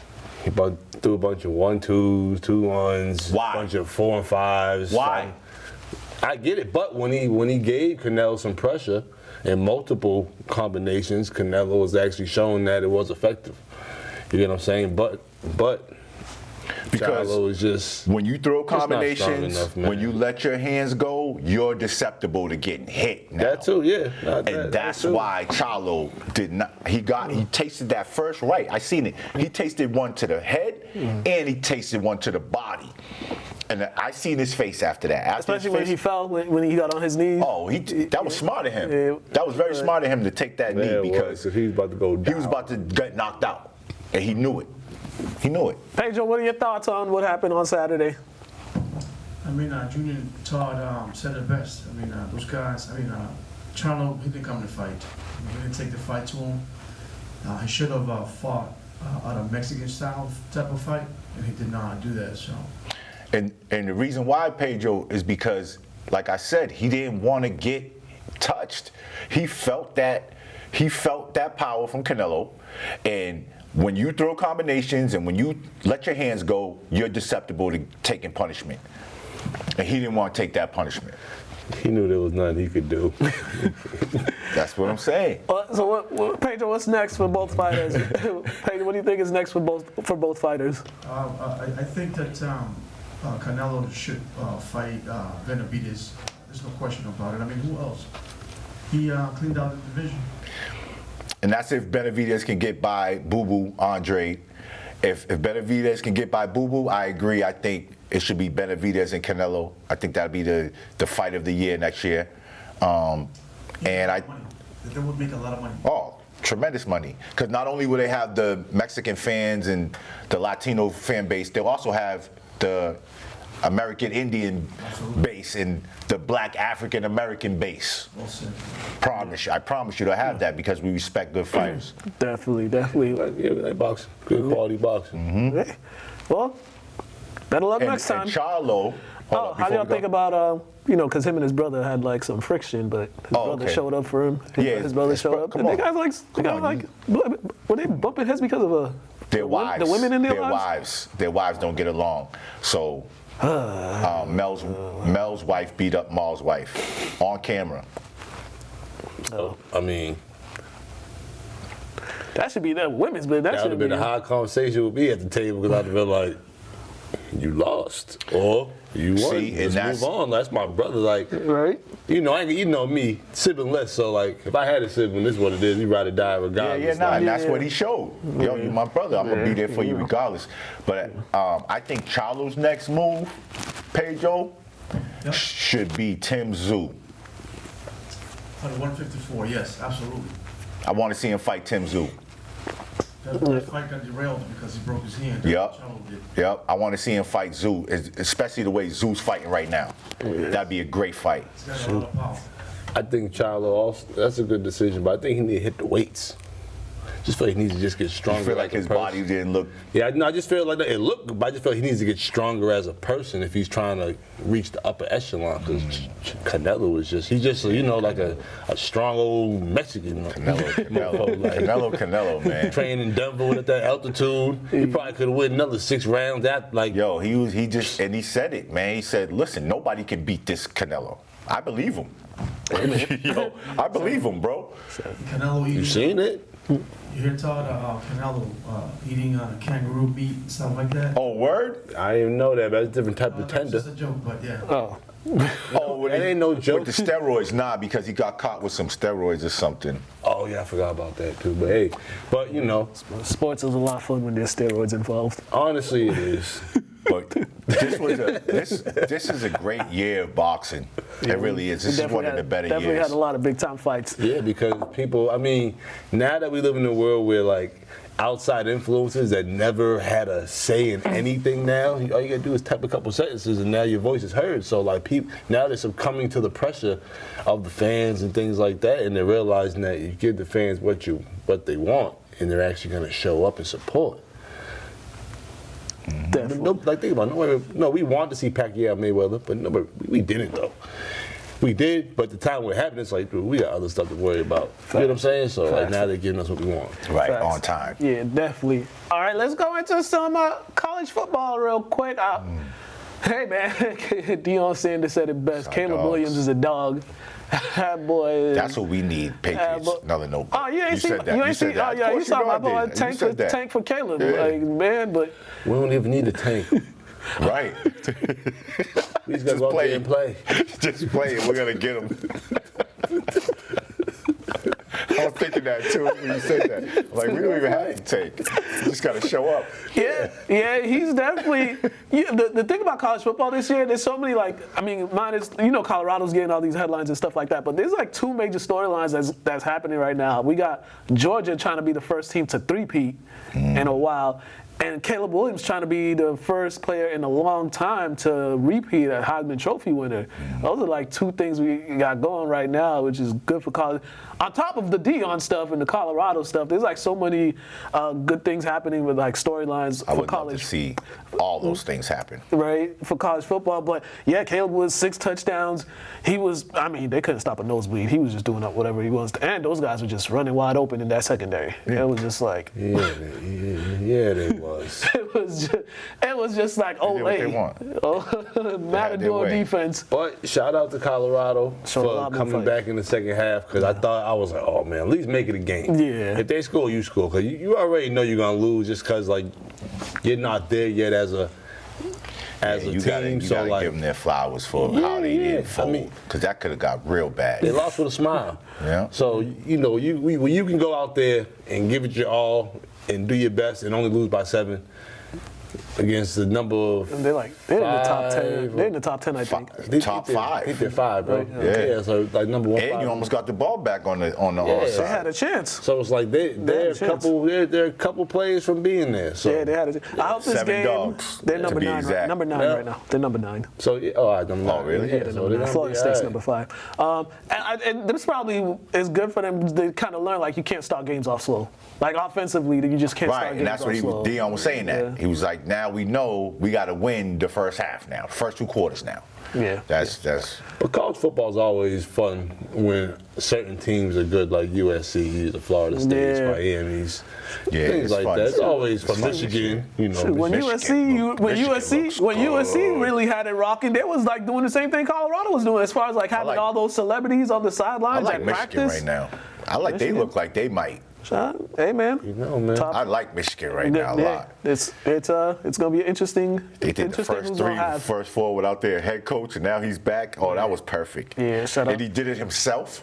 Oh, Shout out man. to Michigan. That's like the ultimate motivation for your Hey, team. Michigan's like one of the few. Michigan's one of the teams that's really been taking Massachusetts players. Yeah. Yeah, them and Notre Dame. They've been taking a lot of Massachusetts players the last several years. So, shout out to Getting them. all our dogs. All right. We're going to go around the world of sports real quick. Tim Wakefield, former Red Sox pitcher, passed away over the weekend. I think he had brain cancer, I believe. Passed the away. knuckleball, right? The knuckleballer, Yeah, the man. knuckleballer world champ. And then I don't know if y'all saw the stuff what Kurt Schilling was saying about him and stuff Yeah. like that. Yeah, Kurt Schilling was just He blasted him, and he didn't want to get. He let out information that Wakefield didn't want out. yeah, so. Bad. In all consensus, Kurt. everybody Kurt's said an Kurt Schilling is a piece of. Yeah, I human mean, being. Excuse my everybody language. knew that. Yeah, like, that's but- why he went broke with his video games. But he's a gossip girl though. Like, yeah, legit. But Wakefield, I always remember him for that knuckleball and deaf. also that series against the Yankees when he had some clutch pitches to get them up out of here Yeah, and see bring you in that later. World Series. Yeah. That knuckleball was crazy. That's though. my guy, Yeah. man. I like Wake, man. I swear, was he like Little the pot belly. perfection of the knuckleball? He did- I think he was like one of the few. Like in his time, there was too many guys There was throwing like that. 2 or 3 throwing the knuckleball, and he was But like, his was on point. Yeah. But his fastball was like 59. Hey man, that's why. And he would get dudes with it too because they didn't know if it was going to be a knuckleball. That's how dangerous his knuckleball was, right? Yeah. That he would throw a 59 miles an hour fastball and dudes would just look at it like I gotta you learn. would think it was the 100 miles an hour. I gotta learn how to throw knuckleball. Right. That's how dangerous a knuckleballer is because you're anticipating the ball, and then when you see something come, Something completely different. You're like, oh. You just get caught looking. yo, Wakefield, Rest in peace. rest in peace, brother. Yeah. One of my favorite pitchers. WNBA Finals. We got the WNBA Finals is set. Los Angeles Aces versus the New York Liberty. I think these two teams got some history. Vegas. I said Los Angeles. Yes, Yeah, sir. Las Vegas. My bad. Las Vegas Aces. I was Who they playing again? New York. Okay, New New York. York. I believe Breonna Stewart. Stewart. MVP. Yeah. MVP, right? Yeah, she's an MVP. She's a problem. I was at the finals last year. The Aces were in the finals. Yeah, they trying to actually repeat. won it in Connecticut. I was there. So I would love to see them repeat. They're trying to well, and also Asia Wilson, the disrespect she got because a lot of people felt she should have won the MVP, and if they feel like I don't agree though. I mean, there's a lot of people that felt like she's the way the season Asia's she nice. be having. Yo, that's my sister and all that. But Breonna Stewart is a problem, bro. She's different, bro. But there's that going in there, so she might feel like, all right, But you got the real issue was she finished third in the MVP voting. Oh, really? Not even So second. who finished above her? The girl that lady that played for Connecticut, I forgot her name, Thomas or something. I know who you Thomas. talking Bonner? No, I think Alyssa Thomas. I think Bonner's girlfriend. I don't want to, but Yeah, I know who you're talking about. yeah, I think Alyssa Thomas. I think so. 25 and 11. That's, And then the voting was crazy. Like That was her average? yeah. Oh. The voting was crazy too. Like Oh, I didn't know that. Very lopsided in certain aspects of the voting. But fortunately, they don't really like boisterous, strong, Better record, dude. Better record. black women too. in the league. So, and I'll be honest, she's a little animated at times during the game. But hey, let her express herself the way you want her 25 to. and 11, 19 and 9 for Breonna Stewart. Aces had the better record. Oh, that's okay. But remember, New York's just trying to have some glimmer of hope with something. You see how that But state you know is what? going? I think they're saying this. I think they're saying if Brianna wasn't on the Liberty, then they wouldn't be where they're at. And if you take Asia off, Aces still have a squad. No. They still They'll do still that. have a squad, but they do got a squad. Yeah, They but do. Asia different. But they got Kelsey Plum's on that team, right? Yeah, Kelsey. mad They got a players. squad, bro. That's what I'm trying They to got tell you. They got Gray. a squad. All Yeah, right. great. Who y'all think is gonna win it? Aces. Aces. I want to see them repeat. I'm gonna go with the Aces. I just like the personnel a little better. Yeah, I think the Aces too, because I just think Asia Wilson, the effect. I think she's just hungry and trying think like she the just gonna disrespect. tear her I also feel like she felt like she's been disrespected a lot. And I just like you got Kelsey Plum as like your third option sometimes, and she's elite. So that's just tough to deal with. Then you got the Gray girl running the ball, holding the, running the show. That's my point. yeah, Dog. and then She's a problem. definitely. All right, MLB playoffs started. Red Sox. I mean, we stopped talking about them because we were once we realized they weren't going to make the playoffs, we just stopped talking about I them. stopped talking about baseball as a whole. Once But we just gonna update the audience that the playoffs is going on. Texas taking on Tampa Bay. So- That game's happening right now. Toronto, Minnesota, Arizona, Milwaukee, So Miami, what? Philadelphia. Who cares? Yeah, I feel you. Who cares? I don't even. That's crazy. I feel you. I Get don't it even together, Red Sox. I don't even like looking at that check right it now out, without check seeing out a B that. up there. I don't see one B, just the TB. Ain't no. Is there a Northeast team Tom up there? Brady. Is there a Northeast team up Only there? TV I know is me. Ain't no Northeast. Ain't no Another Northeast TV. I don't team. know Tom Brady on TV. Absolutely no Northeast team on there. Boy, Tom Burton's over here. I mean, Philly's in there. But, yeah, whatever. Yeah, that's our baseball update. Yeah, thanks, man. Whatever. All right, let's get into We don't high care school. about that Let's shit. get into our high school sports part of the game. We got players and coaches interviews. For coaches, we got Coach Vaughn, Lynn Classical, Coach Lafrada, Lynn English. I'll tell y'all What's that up, in a B? second. Coach St. Pierre. Coach St. Pierre, St. John's Prep. And for players, we got Brian Vaughn Jr., we got Lil Cody B. Richardson, Lindbergh Thomas III, Marquise Avery, Jackson Tucker, Darion Phipps from Lynn Tech. So check these out, and then we're going to come back.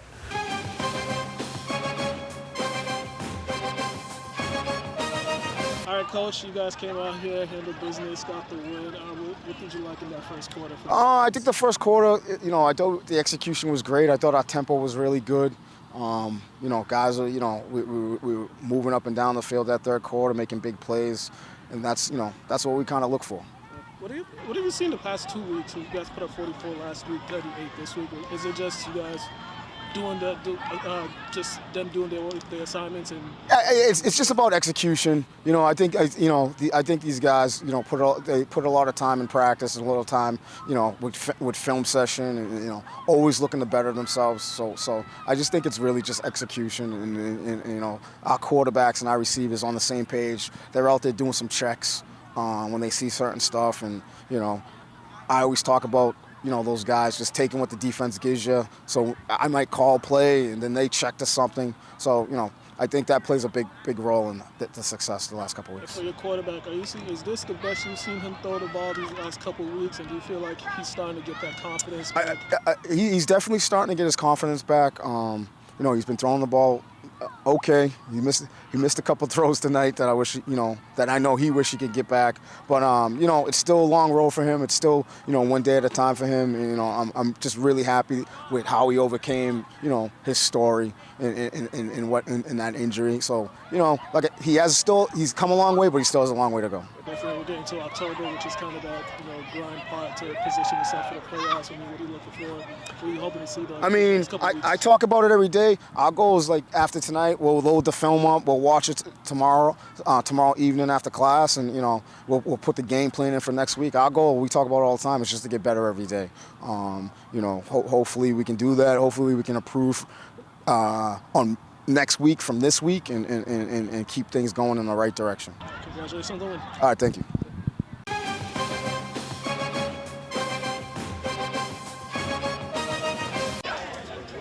All right, Coach, your team, you guys got the win today. What did you like offensively and defensively, how you guys controlled this game? Just like the way our guys played. They came out ready to go. We know a lot of people have been doubting us, so they want us to prove what they were capable of, and I thought they did that tonight. Played a really good game. It was that second quarter, you guys held the ball. Majority of that quarter, what worked in that quarter? Because it seemed like I think the run or the short passes was working, and the yards after catch for those guys was really effective. Yeah, we talked this all week about holding blocks and getting physical with this team. We think we've had moments of physicality throughout the season. We just hadn't put it together for consistent plays and drives, and we were physical at the line of scrimmage, and our receivers did a pretty good job blocking tonight. So I think that was a big thing for us. You guys had a few injuries to your guys, to some of your players. How do you like the way those other guys stepped up and seized the opportunities that they got tonight? Yeah, the old saying in football is next man up, but it's really hard when you're losing guys left and right. But our kids, whether they're sophomores, juniors, even some seniors that were second string, got their opportunity tonight. They seized it, and just played really good football. It was a good team win. We had a lot of guys contribute.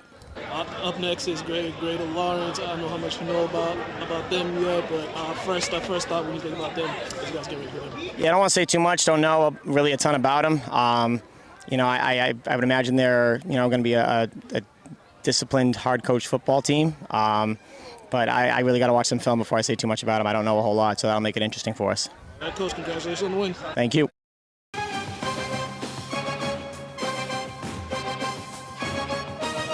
All right, Coach, you guys finish off your non-conference part of the schedule. How have you liked the progress, and how did you like the way they've taken in some of the messages you've been sending to them the past couple weeks? Yeah, well, you just said it. I think the progress has been really good to see. We were young coming into the season in some key spots, and I thought we've taken the necessary steps to this point anyway.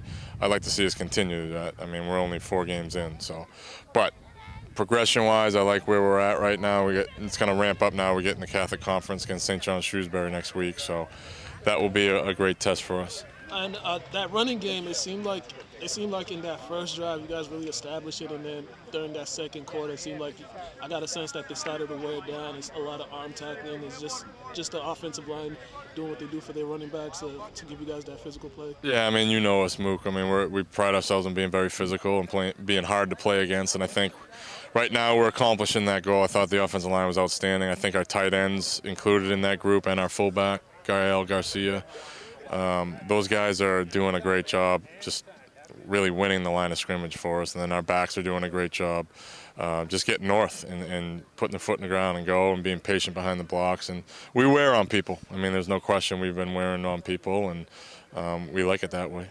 Defensively, 0 points allowed, a defensive touchdown. Was that just the defense really being locked in, and how did you guys get them out of their rhythm? Yeah, we've gotten better each week as a defense. Our secondary is brand new coming in the year, and they've really kind of settled in and done a really nice job. And I think our front 7, which is a strength coming in, is starting to play that way.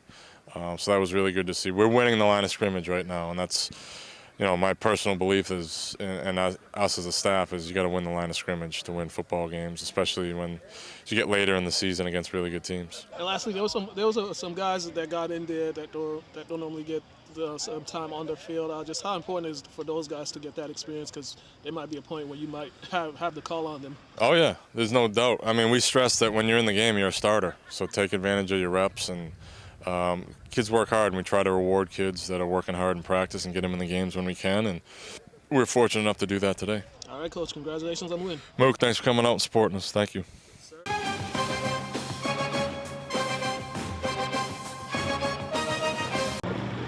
Do you feel like these past couple games is like the best that you've thrown the ball, like as far as in the pocket and like your confidence is getting where it was before pre-injury?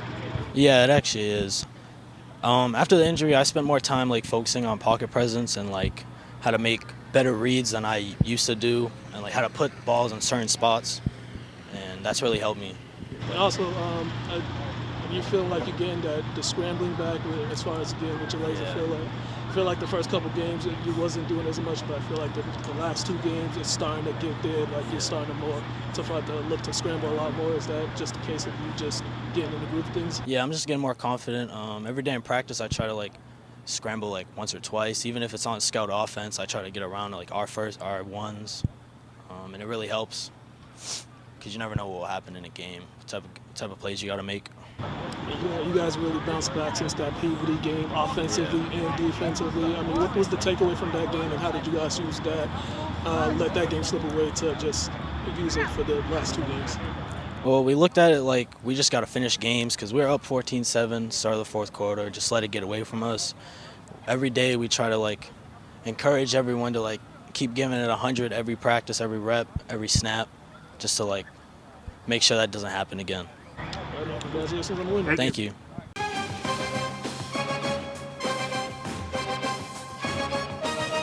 All right, man. 3 touchdowns, 2 passing, 1 rushing. You guys get the dub. I mean, how you feeling? How was it working for you offensively? What was working? Offensively, my offensive line made a big step up from the last, obviously, 3 weeks being 3-0.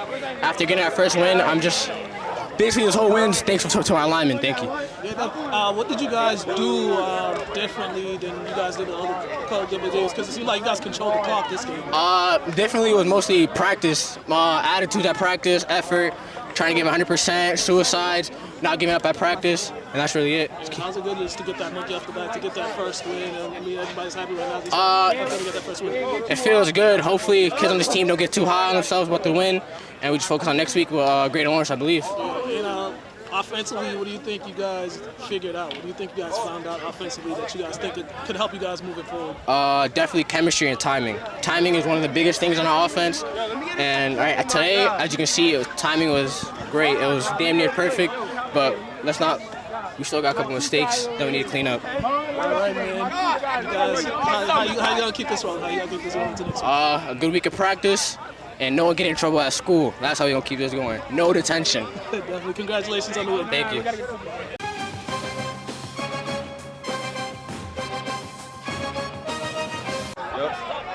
All right, Cody, 2 picks. What did you guys do defensively to get them out their game?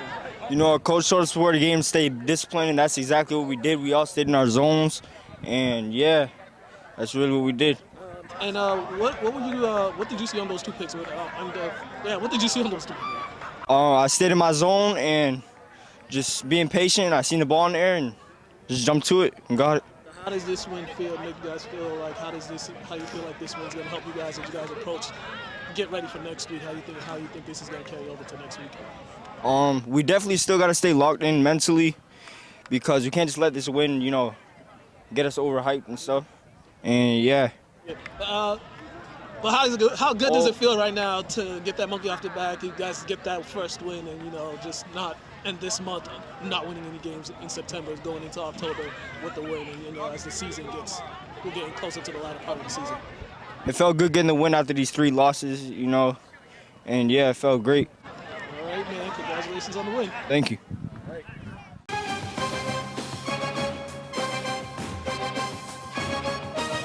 All right, fellas, defense pitched a shutout today, even got a touchdown. What did you guys do to get them out of their game? We had a great week of practice, great game plan. We knew what they were doing all week. They came out, we were ready, and we just made some plays today. Talk to me about that pick 6. It was. I didn't know I had the ball for a sec. Then I knew I had it, and I was running down. I turned behind me, and Marquise is chasing after me. So that was a great feeling. Marquise, you had that big hit on the quarterback. He was in the backfield a lot. What did you see from their line of protection that you kind of figured a way to get to the quarterback? Yeah, well, Coach always we always send the pressure, and I just knew in the game I was like, I got to get me one. So I came off the edge, the tackle went down, I just got the quarterback. Yeah, you guys so far 4 games, 4-0 right now. Non-conference part of your schedule is done. How do you guys feel like the defense has progressed in these first 4 games? Oh yeah, we're definitely starting to rise up.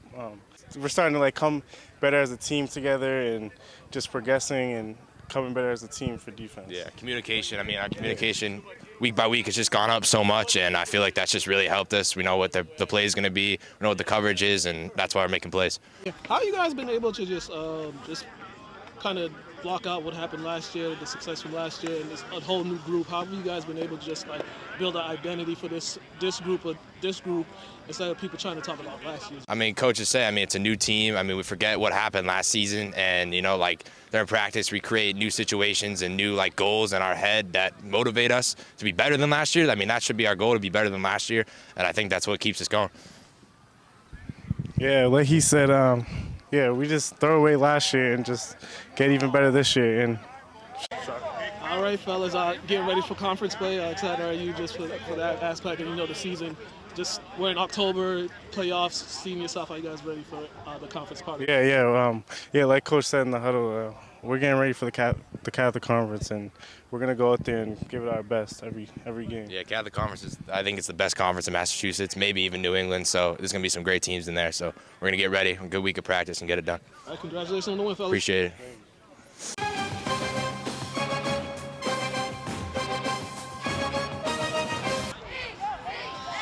All right, man, they gave you the game ball. You had yourself a game. What was working for you today, especially on defense? I don't know. It's just my teammates. It was all of us. We were all working together. We followed the game plan, and then when we followed the game plan, everything came to me. Definitely. You guys, I think you guys recovered 3 fumbles. You forced a few fumbles. How were you guys able to get them out of their game and really take control of the game? I think it was the kick return in the beginning of the game. I think Alberto, after he scored, they just gave up from the beginning. And then we all were just playing aggressive before. In the locker room, we were all hyped, ready for the game.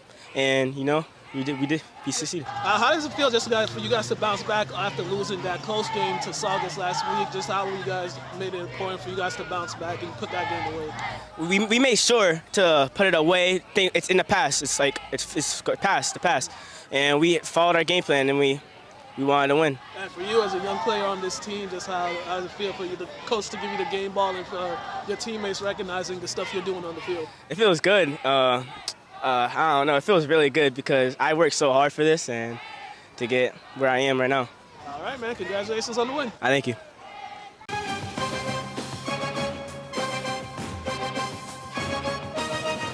All right, and we are back. I'll give a shout out to Coach St. Pierre. He's the, this is how I know. St. Pierre. He's the only, because I don't let a lot of people call me Mook. You got only people that know me, call me Mook. People that are, he always called me Mook. I'm just like, Yeah, shout out. He likes you. He just randomly started, and he's no nonsense too. Yeah, he's a cool dude. Shout out him and Coach Vaughn, man. Yeah, two cool guys coaching our youth out here in the community. I love you, Coach B, Coach Brian Vaughn. That's my guy. Matter of fact, I stopped by his practice a couple weeks ago. I knew they're gonna be good, class good. Oh yeah, they got a chance. He know my uncles. I don't really know him that well. He know my people. Before we get to the highlights so you guys don't know, Coach Brian was a beast when he played football. Northeastern. Just know that. Lynn, he was a problem. I watched him coming quickly up. Before we get to the highlights, Usher doing the Super Bowl. Dope. Like it? Dope. I like it. I mean, I don't mind it. I like Usher, but I'm like, is it like a big thing? No, I'm just saying they made the announcement. So I'm just, they always make that Super Bowl. Because whoever does the Super Bowl is that's like a status symbol. I go to Usher concert for artists. I feel like that's another one, kind of way too late. Just like the rap. It's like when Dre did his, that was crazy. So I just felt like, just everything's kind of just backhanded compliments. But I appreciate the compliment to our culture. Shout out to Usher on that. But I just feel like this is long overdue. Yeah, I was gonna go see him in Vegas, but each time I was there, has Chris Brown? He didn't have a show. Has Chris Brown done the Super Bowl? They ain't gonna ever let Chris Brown do a Super Bowl. He ain't never did a Super Bowl. Nah, they ain't never gonna have him do a Super Bowl either. I mean, compared to something. Has Michael Jackson ever did a Super Bowl? Yes. Yes? Yes. Which one? Back in the early 90s. Michael Jackson did. He did? Yeah. Go look at it, man. It was like a moment. Wait. Yeah, it was like a moment he just stood there and the crowd froze. He was just looking. And it was just like. How come I don't remember? Oh, man, yeah, go That's YouTube it. YouTube it. I must have been a young guy. Highlights. Time for highlights. Then we're going to do top 10, game picks, and get out of here. It's about time. Oh, by the way, also, remember, if you need to watch the full show, because y'all only get an hour on TV, if you need to watch the full show, go to YouTube, where you get everything. Everything? Well, not everything. Except the stuff we say. I'm about to say. Except the stuff we say when we're not really. You don't get the behind the scenes stuff. You don't want that. Nah, they do want that. They just not gonna get it. They really do. They do want the behind the scenes stuff.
folks, it's time for this week's top 10 plays from week number 4 of the high school football season. At number 10, it's Lynn Classical quarterback Brian Vaughn Jr. He throws it and drops it where only John Nasky Jr. can catch it for a Rams touchdown. At number 9, we go to Manning Field. It's Boston English versus Lynn Tech, and Lynn Tech's Alberto Gerardo will take the opening kickoff. Nobody's going to touch him, split some defenders, and he sees daylights, and he takes it all the way to the house for a Tigers touchdown. At number 8, it's Lynn English quarterback Limbert Thomas III. He throws the short crossing route to Zamari and Zamari does the rest. He shows off the speed, breaks away from the defenders, and it's a Bulldogs touchdown. At number 7, it's Kip Academy's Mornell Castro who takes the carry, makes some guys miss it, and he hits the corner, and he shows off the speed and turns this into a 70-yard touchdown run for the Panthers. At number 6, it's Peabody's Alex Silva, who once again takes the carry, hits the corner, and he turns on the Jets. The defenders are not going to catch him. He goes 80 yards for a Peabody Tanners touchdown in their win over Marblehead this past Friday. At number 5, it is St. John's Prep linebacker Jackson Tucker. He picks off the pass.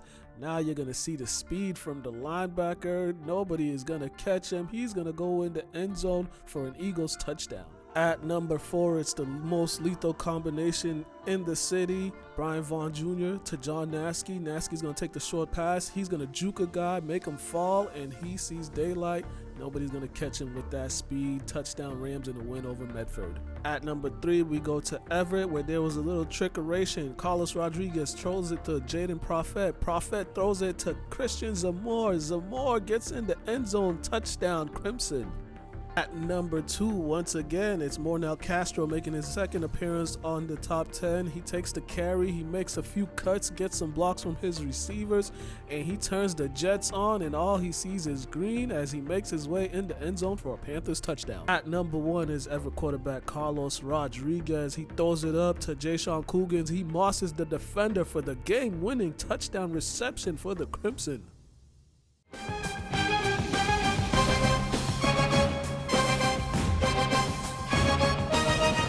And we are back. It's time for our game picks for week number 5. What are we? Week 5. Are we taking tallies? You guys take your own tally because I'm taking my tally. I'll add them up. I'll always go back and look at that. I'll add them up at some point. My record was pretty good last week. I don't think mine was. Lord have mercy. Right. We are going to start off Thursday Night Football. Yeah, I know Todd, you're going to like this one. Bears and Commanders. Jesus. I'm going to go with the Commanders just because no matter what Fields does, they're going to lose. I agree with you. I'm going to go with the Bears then. You go with the Bears? I'm going to go with the Bears because they need a win. I'm going with the Commanders. We don't go against the Pats, but they're playing. I do. Pats are playing the Saints. We're going to go with the Pats, as always. Jaguars, Bills, they're playing in London. I feel like the NFL should send bad teams to London and keep them there. That's what they might be trying to do that. Jaguars, Bills, who y'all got? I was just thinking for a second, the Jags. They were just in London. I was going to say that they stay out there. They stayed there. Damn, that's a great time. London's dope. I love Advantage London. too. I'm going to say the Bills. Yeah.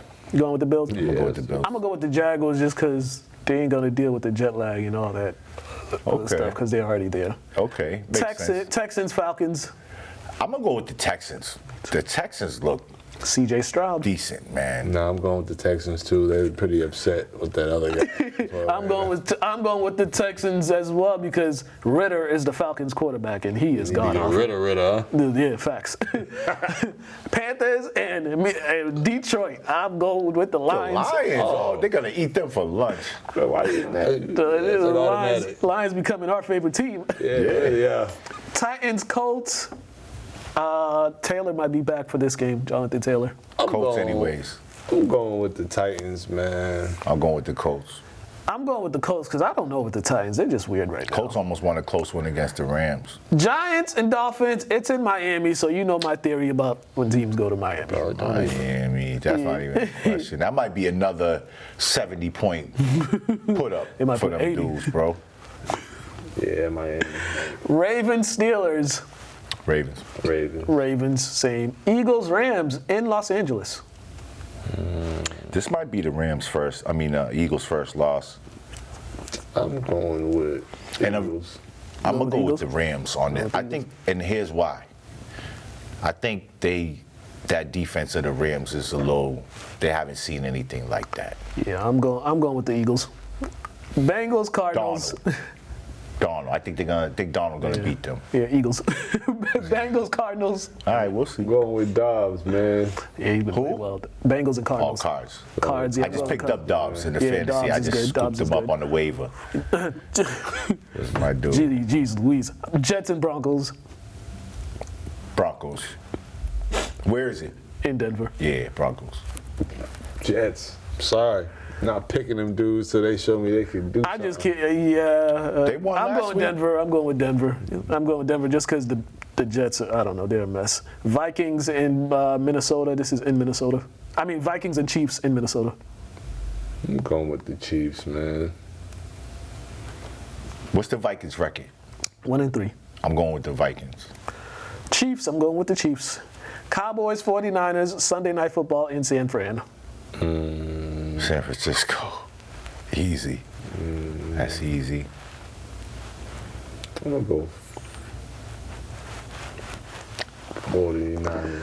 Yeah, I'm going with the 49ers because Dak Prescott in his press conference be like, I'm like, yo, dude, really? Like, come on now. He be doing the most sometimes in his press conferences. Like, I just think when he faces a great defense, he looks trash, bro. Yeah, he look when like, he faces somebody decent, he looks trash. Yeah.